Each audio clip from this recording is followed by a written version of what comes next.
നമസ്കാരം. മാസ്റ്ററിങ് എഡ്യൂടെക്കിലേക്ക് എല്ലാവർക്കും സ്വാഗതം. അപ്പോൾ ഇന്നത്തെ ക്ലാസ്സിൽ നമ്മൾ ഇൻ്റർനെറ്റുമായിട്ട് റിലേറ്റ് ചെയ്തിട്ടുള്ള കുറച്ച് ടോപ്പിക്കാണ് ഡിസ്കസ് ചെയ്യാൻ പോകുന്നത്. അപ്പോൾ ആദ്യം നമുക്ക് ഇമെയിൽ എന്താണെന്ന് നോക്കാം. ഇമെയിൽ എന്ന് പറഞ്ഞാൽ ഒരു ഡിജിറ്റൽ മെസ്സേജ് ആണ്. ഇമെയിൽ എന്ന് പറയുന്നത് ഒരു ഓതറിൽ നിന്നും ഒന്നോ അതിലധികമോ റെസിപ്പിയൻസിന് അയക്കുന്ന ഡിജിറ്റൽ മെസ്സേജസിനെയാണ് ഇമെയിൽ എന്ന് പറയുന്നത്. അപ്പം ഇമെയിൽ എന്ന് പറയുന്ന ടേം കൊണ്ടുവന്നത് അല്ലെങ്കിൽ ഇത് ഇൻട്രൊഡ്യൂസ് ചെയ്തത് റേ ടോമിൽസൺ ആണ്. നമ്മൾ നേരത്തെ പറഞ്ഞിട്ടുണ്ട്. അപ്പം സ്പാം എക്സാമിനൊക്കെ ചോദിച്ചിട്ടുള്ളൊരു ക്വസ്റ്റ്യനാണ് സ്പാം എന്നൊക്കെ നിങ്ങൾ കേട്ടിട്ടുണ്ടായിരിക്കും. സ്പാം എന്ന് പറഞ്ഞാൽ നമുക്ക് ആവശ്യമില്ലാത്ത അൺവാണ്ടഡ് ആയിട്ടുള്ള അല്ലെങ്കിൽ നമ്മൾ റിക്വസ്റ്റ് ചെയ്യാത്ത ഇമെയിൽസ് ഒക്കെ നമ്മളുടെ ഫോൾഡറിൽ വന്ന് കിടക്കും. അപ്പം അങ്ങനെയുള്ള മെസ്സേജസിനെ പറയുന്ന പേരാണ് സ്പാം എന്ന് പറയുന്നത്. Unwanted or non requested emails received in A folder, അതാണ് സ്പാം എന്ന് പറഞ്ഞാൽ. ഇത് എക്സാമിന് ചോദിച്ചിട്ടുള്ള ക്വസ്റ്റ്യൻ ആണ്. ഇനി അതുപോലെ തന്നെ ഇൻസ്റ്റൻറ്റ് മെസ്സേജസ്, നമുക്ക് ആവശ്യമില്ലാത്ത ഇൻസ്റ്റൻറ്റ് മെസ്സേജസ് ഒക്കെ നമുക്ക് വരാറുണ്ട്. അതിനെ സ്പിം എന്നാണ് അറിയപ്പെടുന്നത്. സ്പിം എന്ന് പറഞ്ഞാൽ സ്പാം ഓവർ ഇൻസ്റ്റൻറ്റ് മെസ്സേജിങ് ആണ് സ്പിം എന്ന് പറയുന്നത്. ഇനി നമ്മുടെ ഗൂഗിൾ പ്രൊവൈഡ് ചെയ്തിട്ടുള്ള ഇമെയിൽ സർവീസാണ് ജിമെയിൽ. ജി ആ പേര് വെച്ചിട്ട് നമുക്ക് ഓർക്കാം. അപ്പോൾ ജിമെയിൽ പ്രൊവൈഡ് ചെയ്തിരിക്കുന്നത് ഗൂഗിളാണ്. അതുപോലെ തന്നെ മൈക്രോസോഫ്റ്റ് പ്രൊവൈഡ് ചെയ്തിട്ടുള്ള ഒരു ഇമെയിൽ സർവീസാണ് ഹോട്ട്മെയിൽ എന്ന് പറയുന്നത്. ഹോട്ട്മെയിൽ ഇൻവെൻറ്റ് ചെയ്തിട്ടുള്ളത് സബീർ ഫാട്ടിയും ജാക്ക് സ്മിത്തുമാണ്. ഇതും ചോദിച്ചിട്ടുണ്ട്. കൂടുതലും ഓപ്ഷൻസിൽ സബീർ ഫാട്ടിയുടെ പേരാണ് കണ്ടിട്ടുള്ളത്. അപ്പം email service provided by Microsoft provide ചെയ്തിട്ടുള്ള ഇമെയിൽ സർവീസാണ് ഹോട്ട്മെയിൽ. ഇൻവെൻറ്റ് ചെയ്തിട്ടുള്ളത് സബീർ ഫാട്ടിയും ജാക്ക് സ്മിത്തുമാണ്. ഇനി അടുത്തത് നമുക്ക് വേൾഡ് വൈഡ് വെബ് അല്ലെങ്കിൽ WWW എന്താണെന്ന് നോക്കാം. അപ്പോൾ ഇതൊരു സിസ്റ്റമാണ്. ഒരുപാട് ഇൻ്റർ കണക്റ്റഡ് ഡോക്യുമെൻറ്റ്സ് ഒക്കെ നമുക്ക് ഇൻ്റർ കണക്ട് ചെയ്തിട്ടുള്ള ഒരുപാട് ഡോക്യുമെൻറ്റ്സ് നമുക്ക് ഇൻ്റർനെറ്റ് വഴി ആക്സസ് ചെയ്യാൻ വേണ്ടി യൂസ് ചെയ്യുന്ന ഒരു സിസ്റ്റമാണ് വേൾഡ് വൈഡ് വെബ് അല്ലെങ്കിൽ WWW എന്ന് പറയുന്നത്. ഇത് ഇൻവെൻറ്റ് ചെയ്ത് ആരാന്ന് ചോദിച്ചാൽ ടിം ബെർണേഴ്സ്-ലീയാണ്. 1989 അപ്പോൾ ഈ വേൾഡ് വൈഡ് വെബുമായിട്ട് റിലേറ്റ് ചെയ്തിട്ടുള്ള കുറച്ച് ടേംസ് ആണ് നമ്മളിനി പറയുന്നത്. ഒന്നാമത്തേന്ന് പറഞ്ഞാൽ വെബ് പേജ്. വെബ് പേജ് എന്ന് പറഞ്ഞാൽ page consist of information on WWW, അതായത് വേൾഡ് വൈഡ് വെബിനകത്ത് നമുക്ക് ആവശ്യമുള്ള ഇൻഫർമേഷൻസ് അടങ്ങിയിട്ടുള്ള ഓരോ പേജസിനെയും നമ്മൾ വെബ് പേജ് എന്നാണ് പറയുന്നത്. അതായത് നമ്മളൊരു വെബ്സൈറ്റിൻ്റെ അഡ്രസ്സ് കൊടുക്കുന്നു അല്ലെങ്കിൽ ഒരു ലിങ്ക് കൊടുക്കുന്നു. അപ്പോൾ അതെല്ലാം പോകുന്നത് ഓരോ പേജസിലോട്ടാണ്. ആ പേജിൽ നമുക്ക് ആവശ്യമുള്ള ഇൻഫർമേഷൻസ് കാണും. അങ്ങനെ വെബ്സൈറ്റിലോ അല്ലെങ്കിൽ വേൾഡ് വൈഡ് വെബിനകത്തുള്ള ഓരോ പേജിനെയും നമ്മൾ പറയുന്നത് വെബ് പേജ് എന്നാണ് പറയുന്നത്. അപ്പോൾ വെബ്സൈറ്റ് എന്താണ്? വെബ്സൈറ്റ് എന്ന് പറഞ്ഞാൽ ഈ വെബ് പേജസിൻ്റെ എല്ലാം കൂടി ഒരു കളക്ഷനാണ് വെബ്സൈറ്റ് എന്ന് പറയുന്നത്. ഇപ്പം നമ്മൾ ഓരോ വെബ്സൈറ്റ് എടുത്താലും ആ വെബ്സൈറ്റിൽ ഒരു പേജ് ആയിരിക്കത്തില്ല ഉള്ളത്, ഒരുപാട് പേജുകൾ കാണും. നമ്മൾ ഓരോ ലിങ്കിൽ ക്ലിക്ക് ചെയ്യുമ്പോഴും പുതിയൊരു പേജിലോട്ടായിരിക്കും പോകുന്നത്. അപ്പോൾ ഈ വെബ് പേജസിൻ്റെ എല്ലാം കൂടി കളക്ഷനെയാണ് വെബ്സൈറ്റ് എന്ന് പറയുന്നത്. ഇനി വെബ് സെർവർ എന്താണ്? ഈ വെബ് പേജസ് എല്ലാം സ്റ്റോർ ചെയ്ത് വെച്ചിരിക്കുന്നത് എവിടെയാണ്? വെബ് സെർവറിലാണ് സ്റ്റോർ ചെയ്ത് വെച്ചിരിക്കുന്നത്. അപ്പം വെബ് പേജസിനെ എല്ലാം സ്റ്റോർ ചെയ്ത് വെച്ചിരിക്കുന്നത് വെബ് സെർവറിലാണ്. ഓരോ സിംഗിൾ പേജിനെയും വെബ് പേജ് എന്ന് പറയുന്നു. വെബ് പേജിൻ്റെ കളക്ഷനാണ് വെബ്സൈറ്റ്.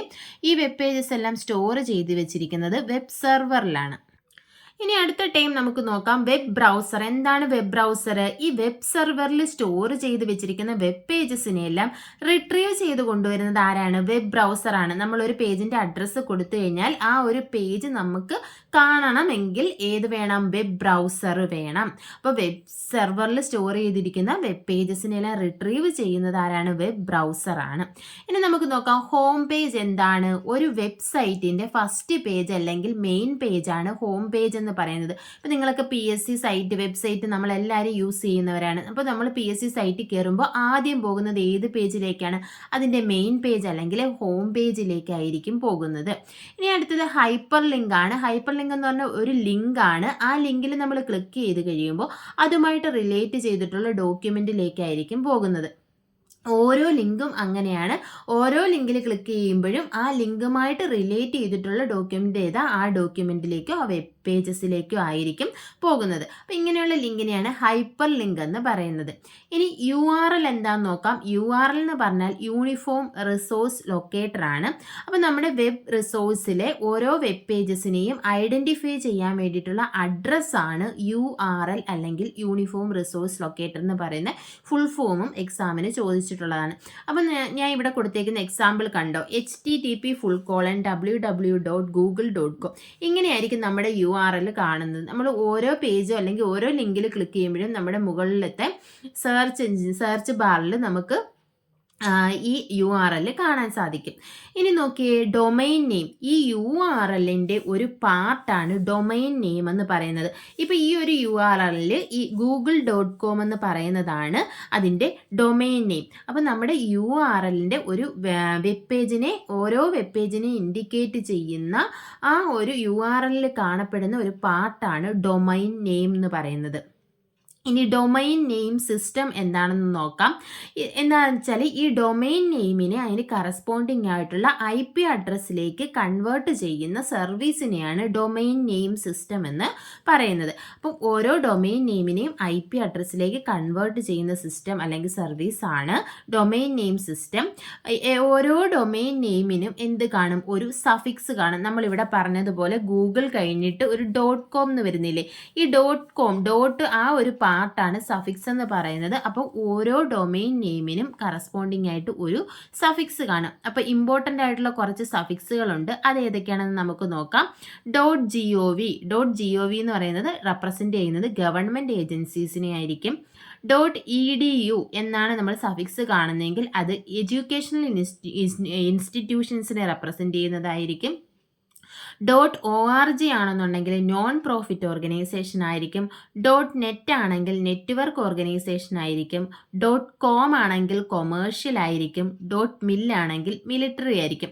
അപ്പം ഇതിത്രയുമാണ് മെയിനായിട്ടും വരുന്ന സഫിക്സുകൾ. അപ്പം നമ്മൾ നേരത്തെ വെബ് ബ്രൗസർ എന്താണെന്ന് പറഞ്ഞു. വെബ് ബ്രൗസറിനെ കുറിച്ച് നമുക്ക് ഡീറ്റെയിൽഡ് ആയിട്ടൊന്ന് നോക്കാം. അപ്പോൾ ഈ വേൾഡ് വൈഡ് വെബിനകത്ത് നമുക്ക് ഇൻഫർമേഷൻസ് കാണാനും ഇൻഫർമേഷൻസിനെ റിട്രീവ് ചെയ്യാനും ഒക്കെ യൂസ് ചെയ്യുന്ന ഒരു സോഫ്റ്റ്വെയർ ആപ്ലിക്കേഷനാണ് വെബ് ബ്രൗസർ എന്ന് പറയുന്നത്. അപ്പോൾ വെബ് ബ്രൗസർ എന്ന് പറഞ്ഞാൽ എന്താ, ഒരു ആപ്ലിക്കേഷൻ സോഫ്റ്റ്വെയർ ആണ് നമുക്ക് വേൾഡ് വൈഡ് വെബിൽ ഇൻഫർമേഷൻസ് ഒക്കെ വ്യൂ ചെയ്യാനും റിട്രീവ് ചെയ്യാനും യൂസ് ചെയ്യുന്നത്. ആദ്യത്തെ വെബ് ബ്രൗസർ ഏതാണെന്ന് ചോദിച്ചാൽ നെക്സസ് ആണ് ആദ്യത്തെ വെബ് ബ്രൗസർ. ഇത് ഡെവലപ്പ് ചെയ്തത് ടിം ബെർണേഴ്സ്-ലീ ആണ്. ഇനി മൈക്രോസോഫ്റ്റ് ഡെവലപ്പ് ചെയ്ത വെബ് ബ്രൗസർ ഏതാണെന്ന് ചോദിച്ചാൽ ഇന്റർനെറ്റ് എക്സ്പ്ലോറർ ആണ്. 1995 ഇന്റർനെറ്റ് എക്സ്പ്ലോറർ വന്നിട്ടുള്ളത്.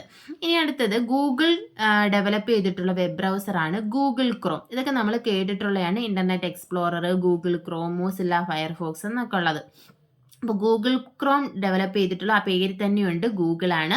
ഇൻ്റർനെറ്റ് എക്സ്പ്ലോറർ ആണെന്നുണ്ടെങ്കിൽ മൈക്രോസോഫ്റ്റ് ആണ് ഡെവലപ്പ് ചെയ്തിട്ടുള്ളത്. ഇനി നമ്മുടെ ഇന്ത്യ ഡെവലപ്പ് ചെയ്തിട്ടുള്ള ഒരു വെബ് ബ്രൗസർ ഉണ്ട്, അതാണ് എപ്പിക്. ഇനി അല്ലാതെ ചെയ്യുന്ന വെബ് ബ്രൗസേഴ്സാണ് മോസില്ല ഫയർഫോക്സ്, ഒപ്പേര, സഫാരി എന്നൊക്കെ പറയുന്നത്. ഇനി നമുക്ക് മൊബൈൽ ബ്രൗസേഴ്സ് നോക്കാം. നമ്മൾ മൊബൈലിലും ബ്രൗസേഴ്സ് യൂസ് ചെയ്യുന്നുണ്ട്. അപ്പോൾ മൊബൈലിൽ യൂസ് ചെയ്യുന്ന ബ്രൗസേഴ്സാണ് Opera mini, BlackBerry access, Dolphin, UC ബ്രൗസറൊക്കെ. ഇനി ഈ സഫാരി എന്ന് പറയുന്ന വെബ് ബ്രൗസർ ഡെവലപ്പ് ചെയ്തത് ആപ്പിളാണ്. ഫാസ്റ്റസ്റ്റ് ആയിട്ടുള്ള വെബ് ബ്രൗസർ ഏതാണെന്ന് ചോദിച്ചാൽ അത് ഗൂഗിൾ ക്രോം ആണ്. ഇനി നമുക്ക് സെർച്ച് എൻജിൻ എന്താണെന്ന് നോക്കാം. സെർച്ച് എൻജിൻ എന്ന് പറഞ്ഞാൽ നമുക്ക് എന്തെങ്കിലും ഇൻഫർമേഷൻസ് വേൾഡ് വൈഡ് വെബിൽ സെർച്ച് ചെയ്യാൻ വേണ്ടി ഡിസൈൻ ചെയ്തിട്ടുള്ള സോഫ്റ്റ്വെയർസ് ആണ് സെർച്ച് എൻജിൻ എന്ന് പറയുന്നത്. അപ്പോൾ അതിൽ നമ്മൾക്ക് ആവശ്യമുള്ള കാര്യങ്ങൾ നമുക്ക് സെർച്ച് ചെയ്യാം. അപ്പോൾ ഇതിന് എക്സാമ്പിളാണ് ഗൂഗിള്, യാഹു, ask.com ഒക്കെ നമ്മൾ എന്താണ് സെർച്ച് ചെയ്യാൻ വേണ്ടിയിട്ട് യൂസ് ചെയ്യുന്ന വെബ്സൈറ്റുകളാണ്. അപ്പോൾ അതിനെയാണ് നമ്മൾ സെർച്ച് എൻജിൻ എന്ന് പറയുന്നത്.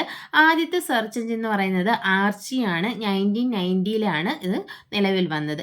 ഇനി ഇന്ത്യ ഡെവലപ്പ് ചെയ്തിട്ടുള്ള ഒരു സെർച്ച് എൻജിൻ ഉണ്ട്, അതാണ് ഗുരുജി. ഇന്ത്യ ഡെവലപ്പ് ചെയ്തിട്ടുള്ള സെർച്ച് എൻജിനാണ് ഗുരുജി. ഇനി ബിങ് എന്ന് പറയുന്ന സെർച്ച് എൻജിൻ ഡെവലപ്പ് ചെയ്തത് മൈക്രോസോഫ്റ്റ് ആണ്.